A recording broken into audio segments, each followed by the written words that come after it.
Greetings and welcome to Talk About Talk podcast episode number 162, Communication Skills for Job Seekers. My name is Dr. Andrea Wojnicki and I'm your executive communication coach. Please just call me Andrea. We're counting down the top 10 most downloaded episodes of the 160 episodes to date, and this is number 9. Last week, we covered controlling your narrative. This week, it's communication skills for job seekers. Over the next 8 weeks, you'll hear the rest of the top 10, one every week. If you're a long-time listener, these top 10 episodes can be a great review of some of the most important and impactful learnings that we've covered over the last 5 years. If you're a new listener to Talk About Talk, welcome. And this is an easy way for you to catch up on the 10 episodes that get the most traction. This week, we have the topic, as I said, of communication skills for job seekers. And this is with my interview of executive recruiter Sharon Mah-Gin. This episode is so popular, I think, for 2 reasons. First, it's an important and common topic. You might be actively job searching, or you might be wondering whether you should be job searching. Either way, it's relevant. And the second reason this episode is so popular is the insights and the energy of our guest expert, my friend, executive recruiter Sharon Mah-Gin. Sharon is incredibly knowledgeable, generous, and engaging, as you'll hear. All right, here we go. Enjoy the episode. Let's do this. Let's talk about talk. Welcome to Talk About Talk episode number 107, where we're focusing on communication skills for job seekers with executive recruiter Sharon Mah-Gin. Let me introduce myself. My name is Dr. Andrea Wojnicki. Please call me Andrea. I'm the founder of Talk About Talk, and I'm your communication coach. If you're an ambitious executive with a growth mindset who's looking to advance your career, well, you're in the right place. At Talk About Talk, we focus on communication skills topics like confidence, networking, and demonstrating leadership. If you check out the talkabouttalk.com website, you'll find many resources to help you, including the new online course on personal branding, as well as one-on-one coaching, the archive of this bi-weekly podcast, and the free weekly email newsletter. Please go sign up for that newsletter if you haven't already. You can think of it as free communication skills coaching, and you can find all of this at talkabouttalk.com.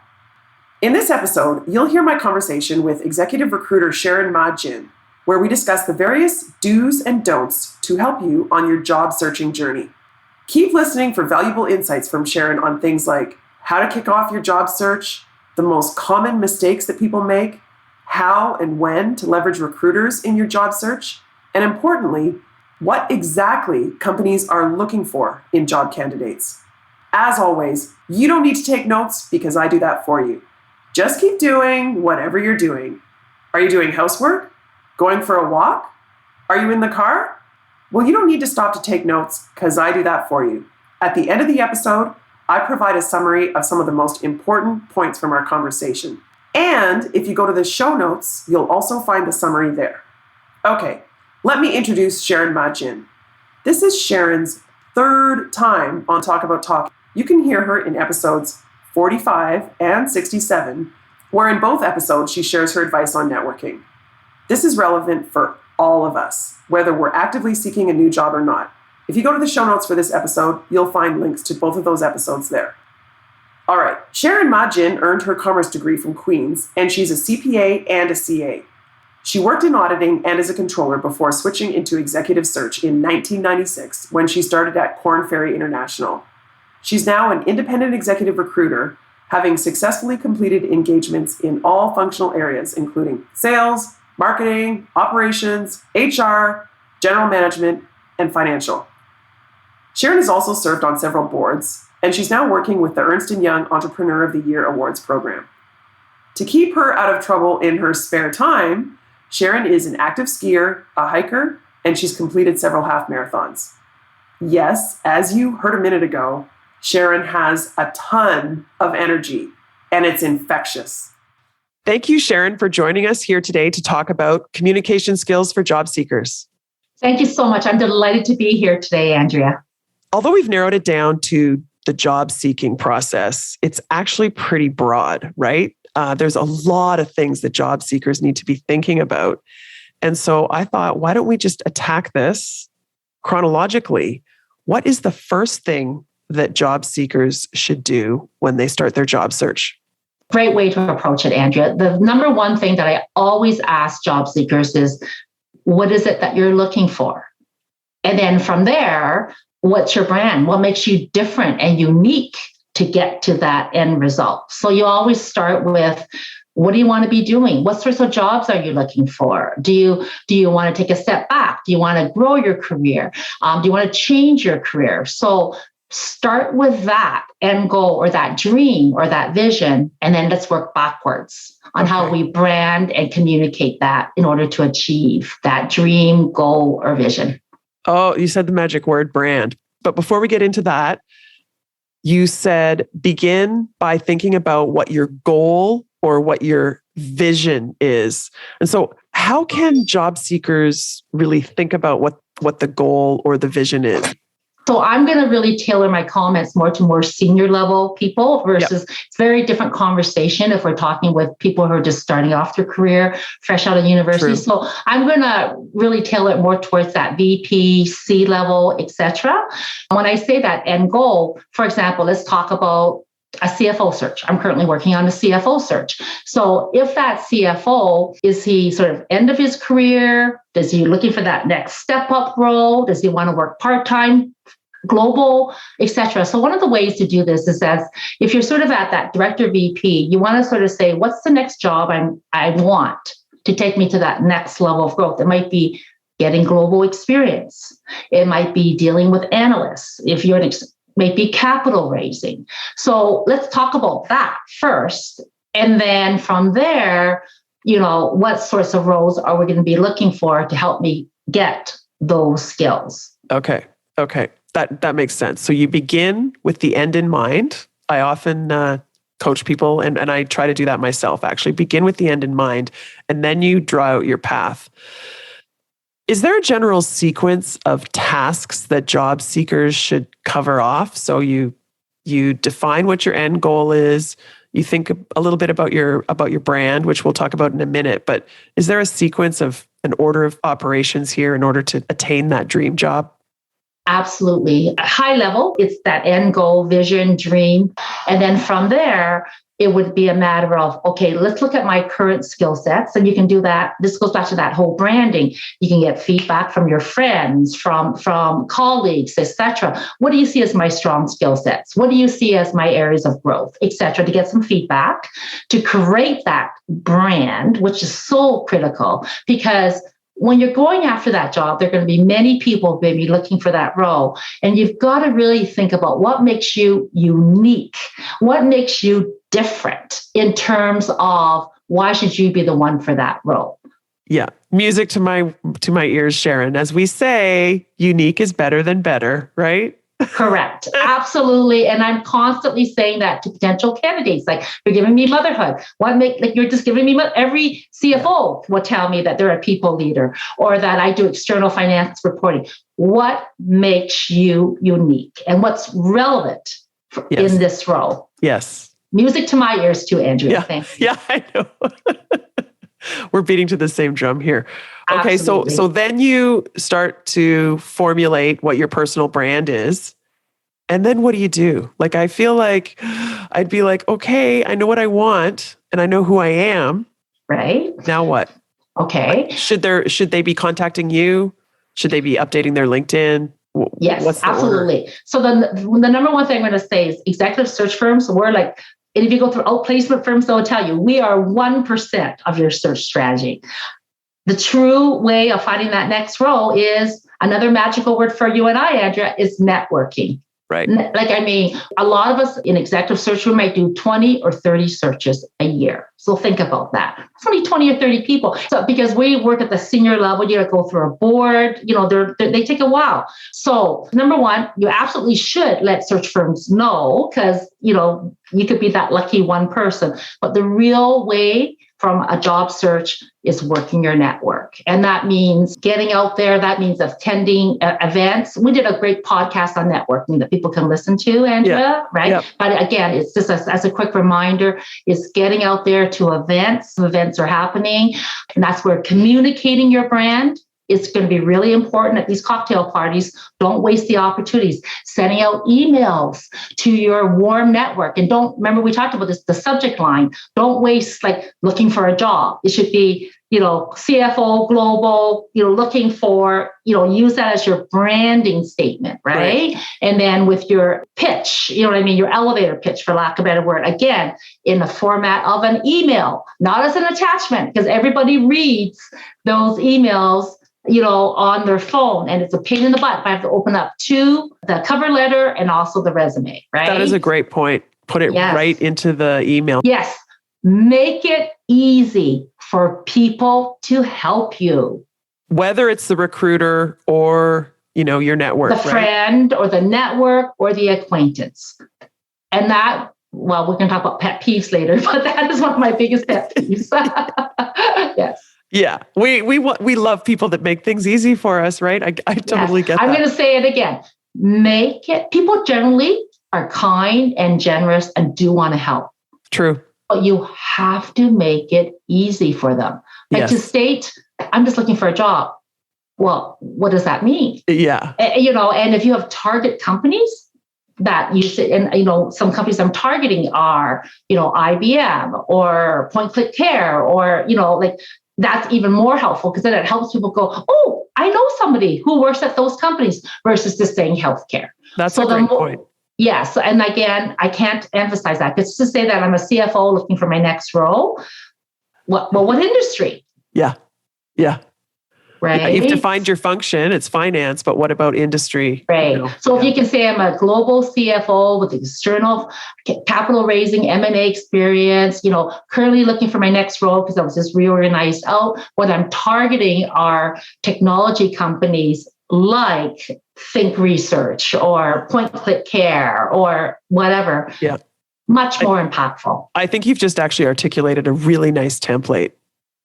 So thank you. I'll summarize that in the end, and also in the show notes. I really think people are going to find that helpful, and it again links back to your personal brand. So we've got define what your end goal or vision is. We've got articulating what your unique proposition is in terms of your personal brand, and we've got get out and network, and of course talk to recruiters, but more so talk to friends, family, colleagues, everybody. And then using this beautiful template that you just articulated. To make it easy for people to help you. Yeah. I keep saying it. Yeah. What about LinkedIn? How does LinkedIn fit in there?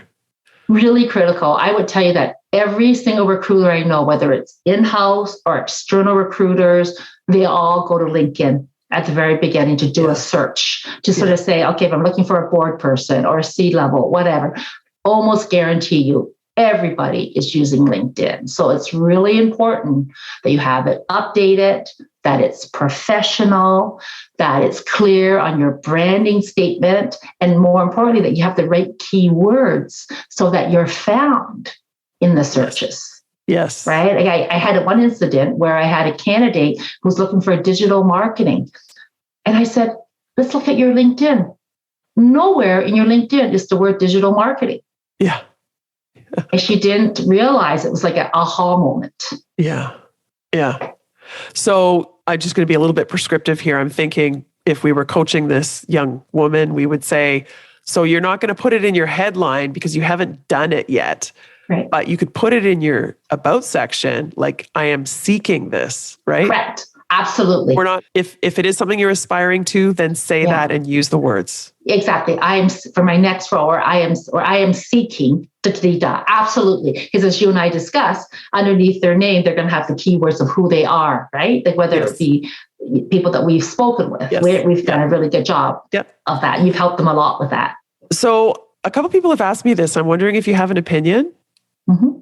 Underneath your headshot on LinkedIn, there's an opportunity that you can have a little ring that says currently open for work. Yeah, open for work. Yes. Do you recommend that people use that, or what do you think about that? That is a really interesting question. And like you, I've had mixed reactions too. At the higher level, more senior roles, I wouldn't advise it because I don't know, it just doesn't feel like, again, it goes back to that branding statement, right? Yeah. Like people may think it makes them look desperate, right? Yeah. But then you could also argue saying, well, knowing when I see that as a recruit, I go, yes, I know they're going to be very warm and open to a conversation. Yeah. So the way I would answer that is it really depends on your own comfort level. It goes back to what you said about your brand. It's really important, as you and I have discussed before, Andrea, that your brand is unique to you. It has to be relevant for the role, but more importantly, you have to own it. Right. Yeah. I love your point about more senior executives. It might make you look a little bit desperate because that's what I heard from somebody who's, a professional LinkedIn trainer. Right. And yet I think about a week after I heard or read that, I saw there was a college student that was like a friend of one of my sons. And I saw that he had opened for work, currently seeking a summer internship. He actually had that in his headline. And my immediate response was, good for him. Yes. Right. See, I would love it at that level. Love it. It's there. And that's exactly how I would respond. He's taking the initiative, right? Like, you know what I mean? He's really worked on it. It's clear. And I know he's available. And I know he's going to be open to a conversation. So later on in your career, though, as you become more senior, I think you're right. It might make you appear a little bit desperate, unless maybe you're coming back after a leave of absence for some reason, right? Yes. So there's, like, to your point, it depends on the context. Yes, it does. Yeah. I'd love to go through some do's and don'ts for different stages of our job search. So first of all, just to finish off LinkedIn, I know once you told me that less than half of the people that you're placing or that you're checking out on LinkedIn actually have an impressive profile. So completing it is like a big do, and not completing it is a big don't. Is there, and then using the keywords, as you said, is there anything else, any other advice for do's and don'ts? Well, I mean, that's where you can let your personality come out a little bit more, right? Because unlike a resume, which is more of a formal document, that about section is so critical because that's where you can let a little bit more of your personality come out. So I always say, if you can do that, and again, it goes back to the branding that we talked about. Definitely, you should list all your jobs chronologically. And ideally, for your most recent jobs, have at least a few key accomplishments. I know a lot of the senior executives just list their jobs and there's nothing under it. So I get you may not want to do it for all the jobs, but I would at least say for the last 5 years. Have at least a few key accomplishments there. And I know, Sharon, because we've worked on this enough with executives, what is it that they should be sharing? My 3 golden rules is what you're referring to. Companies hire you for 3 things, whether you're my 20-year-old or my CEO who is making $1 million. Companies hire you because you're going to help them make money, save money, or help them solve an issue. Like, really think about that. Like, I mean, when you think about any job that you've applied to, when you've gotten hired, that person at the other end is going, yes, he or she or they can help me with this and this. And it's usually in the context of making money, saving money, or helping them solve an issue. I think that is such an important insight for people that are job searching. Every line on their resume, which is the next thing I wanted to ask you about, right? It's more formal than the LinkedIn. And then, as you said, for at least the most recent few positions on their LinkedIn, should be describing what they did, ideally in terms of those 3 things that you just said. Absolutely. I can't tell you how many times I look at a resume and so for example, it might say managed 100 people. Yeah. And I go, so what? Yeah. Okay. So you manage people versus managed 100 people, which I coached and mentored, and 2 of them are now in leadership roles. Yeah. Right. Impact, demonstrating impact. Exactly. Or the one in terms of, did a turnaround or an M&A deal. Yeah. 5 of them. Yes. So what?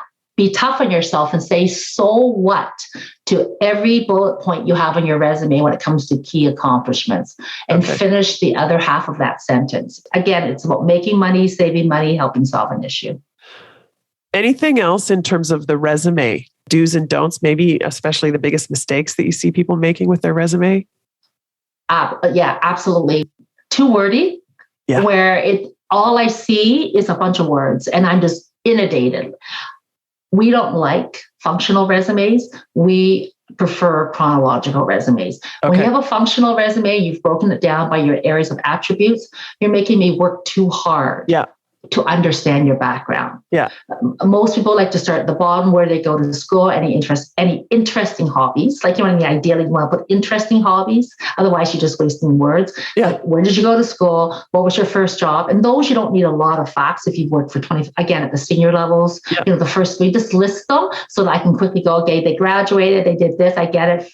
Like, say a farmer person, they did sales, they carried the bag, they became an account manager. And then as you now get into the management roles, then you want to see a little bit more of the key accomplishments. And certainly in the last 5 years, you want to see a little bit more piece to that. So no more than 2 pages.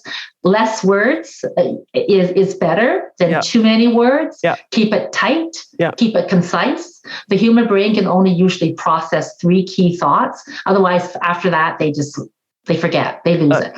The power of 3? You got it. Yeah. And you did a wonderful podcast on that, Andrea. So the power of 3, I think, nicely aligns with what you said at the beginning about making it easy. Make it easy for recruiters. Make it easy for the people that you're networking with. Correct. So, okay. So moving on now to networking. And what about informational interviews? Do you have do's and don'ts about networking, and specifically about, I know a lot of people that I know that have been on job searches recently said, step 1 for me is to do a bunch of informational interviews. So, information interviews typically are done through an introduction, right? Like, it's hard to do cold call information interviews. Right. I find them helpful if you can really, again, it goes back to that networking and reciprocality. Like, for example, sometimes I get a reach out going, hi, I don't know you, but I'm looking for a job and was wondering if you could have some time in the next week to have a discussion on the job market. Yeah. And frankly, that makes me go nuts because it's a cold call. Yeah. I don't know who you are. And you think I have nothing better to do than to sit there and talk about the job market with you. Are you not doing any of your own research? Are you not going, there's a lot of resources out there. You can Google anything and you can YouTube anything, right? So it's almost an insult versus someone that says, I was referred to you by Andrea. She speaks of you highly. I'm interested in going into executive search. Would you have 20 minutes that you can that I really just want to know about the key success factors and the failure factors about a career in executive search, right? So use your network to find people that you can do informational interviews with. I really like that point. I agree. Again, you're also, it's the thing about respect and making it easy for the other person. I was thinking it's probably a friend of a friend, or it could be fellow alumni, right? So maybe the same high school or the same college, or maybe even the same company, right? Like you both worked at the same company at some point. You could say, I'd really love to hear your experience as you transition to whatever, because I'm going to be doing the same thing. And then keep it short. You don't have to book an hour. And you say that, yet the power 30-minute meetings, no more than 30 minutes, right, Andrea? Yeah. I've applied that. You mentioned that to me before, and you're absolutely right. It keeps the conversation tighter. And again, go back to the power of LinkedIn. An excellent point. When you're doing those information interviews, so say I want to get to Andrea and someone's referred me, when I go and I look you up on LinkedIn, it will show me who my mutual connections are. And I can look at that and going, I want to speak to Andrea. And I notice that 5 of those people are really buddies of mine. So I'll contact them and say, I want to get to Andrea. And I notice that you're connected to her. How do you know her? That mutual connection section, right? Yep. That is invaluable in terms of warm introductions. Absolutely. Absolutely. And people generally will love, and that's an easy ask. Can you please, if you know the person well enough, can you please introduce me? Yeah. Correct. That's a great idea. Yeah. So let's move on to interviewing. I'm sure you've got all sorts of stories, right, about people that you've brought in for a client who's hiring and then the person messes it up in the interviews. Yes. Can you share some basic do's and don'ts for interviewing? I'm going to first start off with the power of even a simple thank you. Yeah. I am amazed at how many candidates who have done an interview don't write a thank you note. And it comes up when, for example, when I'm doing a debrief with a candidate and they said, well, Sharon, I wish I talked about this, or I could have clarified this. And I said, well, you have a second shot at it. And they go, what do you mean? I said, that's the power of the thank you note. In that thank you note that you're going to write, you thank them for their time. But then you also say, I just want to clarify, or, I hadn't thought of that, Sharon. Yeah, brilliant. So number 1, the power of just doing a thank you note, right? And then number two, obviously, I mean, these are basics, but preparing yourself for the interview, right? Get on their LinkedIn, check out who they are, see who the mutual connections are, obviously review the company information, the position profile, go in prepared, have a few questions that, do you have questions, but the expectation is maybe 2 or 3. Right. Anything more than that, you're taking up too much time. Right. Watch the time. Usually they'll tell you if it's an hour, be respectful, etc. Speaking of time, somebody told me once they were searching for a new job, and this was the second round of interviews. Somebody had booked a 30-minute interview, and she thought to herself, this is that meeting where if it's only 30 minutes, I know I didn't get the job. So when she herself is booking off time to be interviewed, even if they only say it's 30 minutes, she would give an hour, because she said in her experience, when the interview is going well, yes, the person will extend it. Do you think that might be true? Yes. Absolutely. Because I try not to book that tightly, like 30 minute on the top. I try to allow myself a few minutes. And if I'm continuing, it's because I'm enjoying the conversation, right? So I think there is some truth to that. People do the 30 minutes so that way you manage expectations. You won't feel, if I booked an hour and I knew you weren't going to be my candidate and I only give you 30 minutes, that may come across as rude, right? So you're better to say 30 minutes and then extend, and a lot of times I will say, do you have another 10 minutes or 15 minutes? So never book yourself that tight. Yeah, that's a nice insight. So keep yourself open on the back end. Okay. Any other general do's and don'ts that you have, Sharon, for job seekers? There's just so many. So I'm just trying how about some pet peeves? I was going to try to be respectful of your time, and certainly I've shared stories with you over the year. Pet peeves. Okay, pet peeves for me are people who are job seeking who come to me and are very generic and have not prepped. They expect me to do everything for them. They can't tell me a branding statement. They can't communicate to me what they're looking for. Like, you tell me you're a salesperson and nowhere in your resume is the word sales. Right. And I'm serious when I say that. And they look at me going, oh, or, I mean,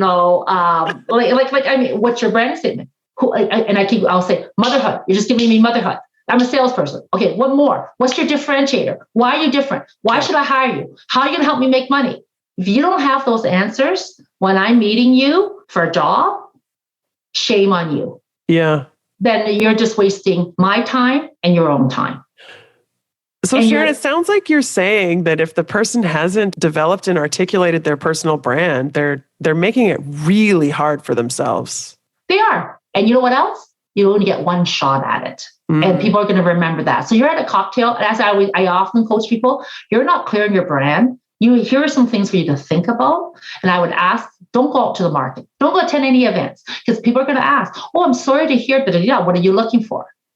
If you can't articulate that, that's a wasted opportunity. Right. Our world is getting crazier and crazier with social media. We all know that, between LinkedIn and Facebook and stuff. And you find that it's moving quickly and people want to help, but they want you to make it easy for them. They want to remember your brand. And if you cannot articulate that clearly, then you're just wasting everybody's time. Yeah. And I would say the advice that I would give to someone who was walking into one of those cocktail parties would be, as you said, what is the one thing you want them to remember about you? You don't want it to be, Andrea's looking for a job. You want it to be, Andrea would be awesome in a job where whatever that unique thing is, right? So as a communications coach, as Andrea, that's you totally get it. That's exactly what I'm saying. I can't tell you, unfortunately, it's probably more often than the exception. So before we get to the 5 rapid fire questions, I just want you to clarify for everyone, because I know as I've gotten to know you very well over the last couple of years,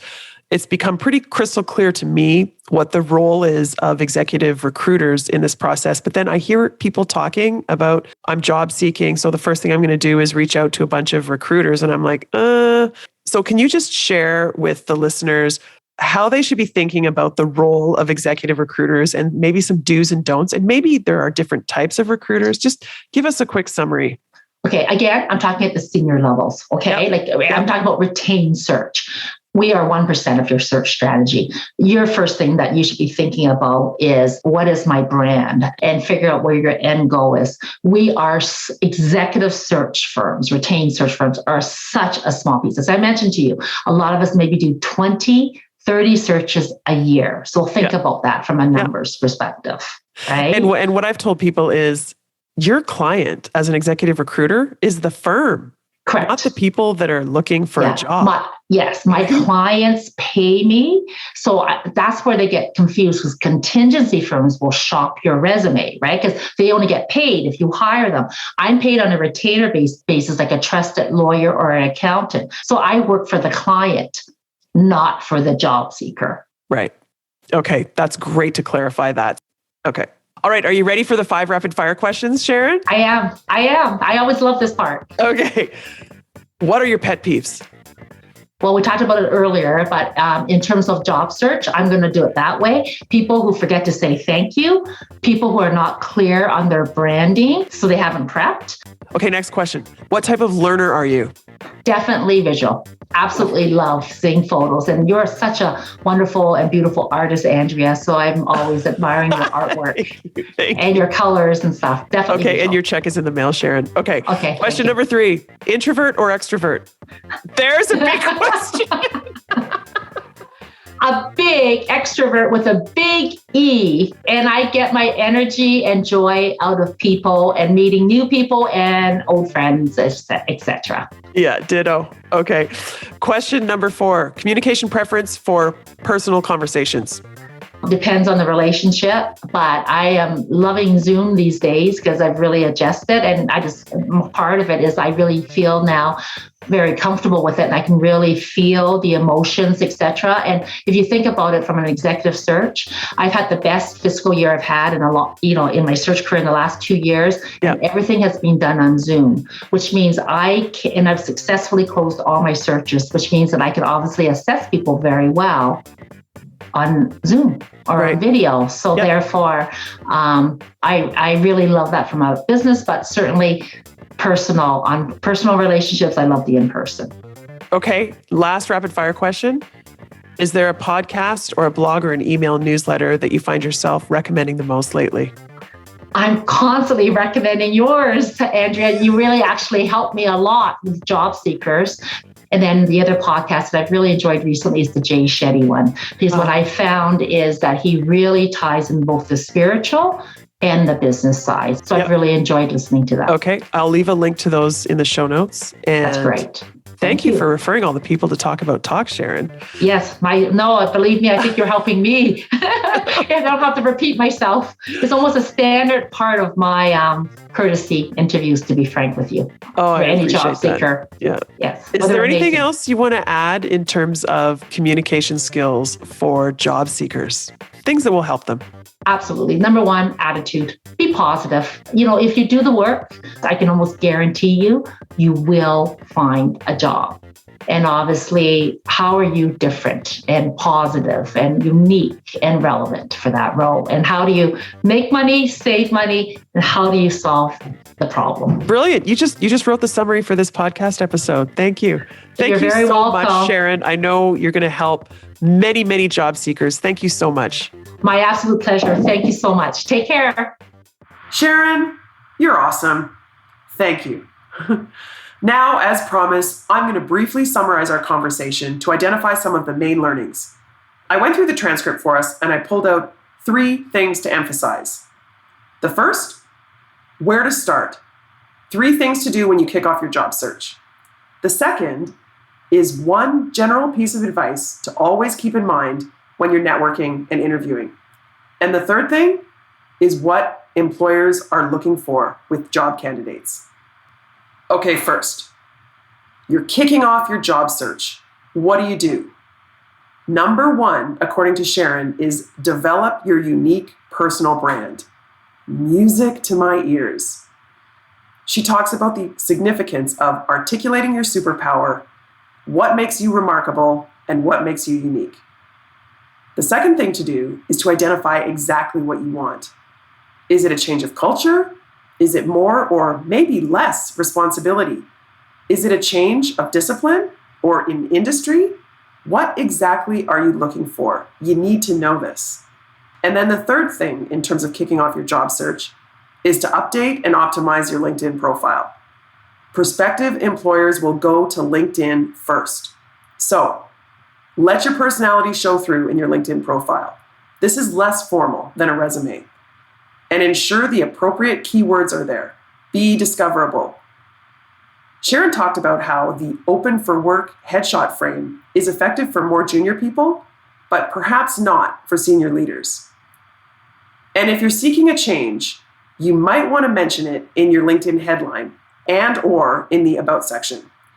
If you want to learn more about optimizing your LinkedIn profile, see Talk About Talk episodes number 101 and number 62. I'll leave links to those in the show notes. Okay, so that's 3 things to do when you're kicking off your job search. Okay, the second insight that I want to emphasize from my conversation with Sharon is the general piece of advice to keep in mind when you're networking and you're interviewing. Can you guess what it is? It's be respectful.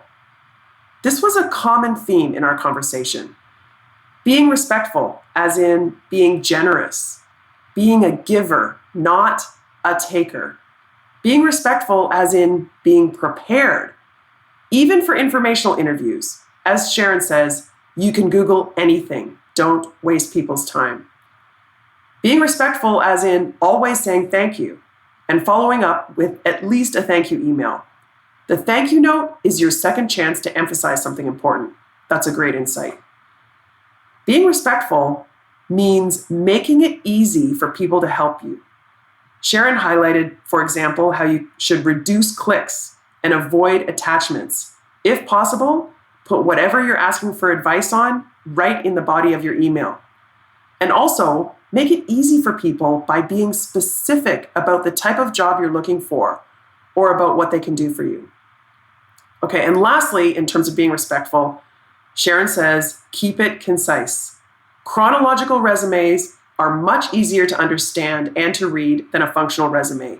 So keep everything concise, whether it's an email, whether it's a resume, shorter is better. So that's the second insight. Be respectful, of course. The last thing, the third and last point I want to leave you with is that employers hire people who can help them make money, save money, and or solve a problem. What does this mean? This means that if you want to be successful, you should ensure that your resume highlights how you made an impact. Ask yourself, so what, after every single line in your CV. The other thing you can do is verbally tell employers directly exactly how you can help them do these 3 things. How you can help them make money, how you can help them save money, and or how you can help them solve a problem. Okay, got it? Those are the 3 things. How to kick off your job search, being respectful when you're networking and interviewing, and what employers are looking for. Make money, save money, or solve a problem. And that's it. Thank you again to Sharon for so generously sharing her insights and her energy. You can connect with Sharon on LinkedIn and find links to her 2 other Talk About Talk podcast episodes focused on networking in the show notes on the talkabouttalk.com website. While you're there, I hope you'll sign up for my communication skills newsletter. It's like getting free communication skills coaching in your inbox once a week. You can sign up easily on the website at talkabouttalk.com. I hope you found some helpful insights in this episode, and I hope you'll share it with your friends. Thanks for listening, and talk soon.